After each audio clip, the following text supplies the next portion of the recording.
Good morning, children and all respected parents.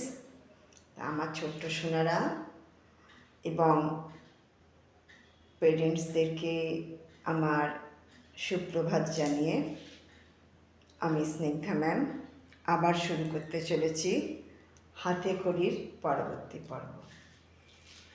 এই হাতে খড়ির পর্বের মাধ্যমে আমি চেষ্টা করছি যে সমস্ত কচি কচি ছোট ছোট ছানাপোনাগুলো সবেমাত্র পেন্সিল ধরতে শিখছে তাদেরকে কীভাবে কতটা সহজ পদ্ধতির মাধ্যমে খেলার মাধ্যমে এই লেখাগুলো মধ্যে লিখতে অভ্যস্ত করা যায়।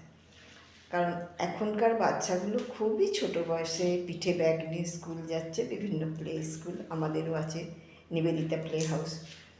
হ্যাঁ, এখানে আমরা গতানুগতিক পদ্ধতিতে বাচ্চাদেরকে লেখাপড়া শেখানোর মধ্যে যাচ্ছি না, আমরা যাচ্ছি ডাক্তারের মতামত অনুযায়ী। কারণ এই যে বয়সে ওরা স্কুলে আসছে তখন ওদের হাতের বোনস অ্যান্ড মাসেলটা সেইভাবে অতটা শক্ত হয় না যে ওরা ঘুরিয়ে বা যেভাবে লেখা হয় সেইভাবে ওরা লিখতে পারে।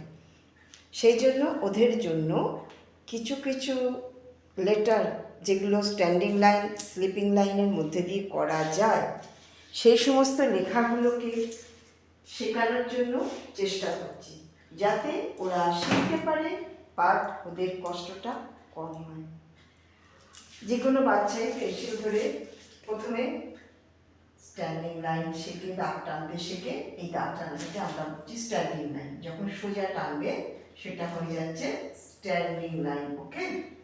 যখন এটাকে হরাইজন্টালি টানবে সেটা হয়ে যাচ্ছে স্লিপিং লাইন। ভার্টিক্যালিটাকে বলছে স্ট্যান্ডিং, হরাইজন্টালিটা হয়ে যাচ্ছে স্লিপিং।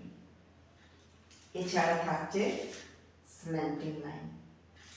একটুখানি স্ট্যান্ডিংটাকে হেলিয়ে দিলে চলে যাচ্ছে স্ল্যান্টিং লাইন। এছাড়াও তাদেরকে বানাতে হবে curves, upper curves, down curves two side curves. এই জিনিসগুলো লেখা শেখার আগে যদি বাচ্চারা খাতাতে স্লেটে প্র্যাকটিস করতে থাকে তাহলে সমস্ত কিছুই ওদের কাছে অনেক ইজি হয়ে যাবে এবং একদিন গোল্লা পাকানো। ওদেরকে খাতা, পেন, স্লেট, পেন্সিল এগুলো দিয়ে ছেড়ে দিতে হবে।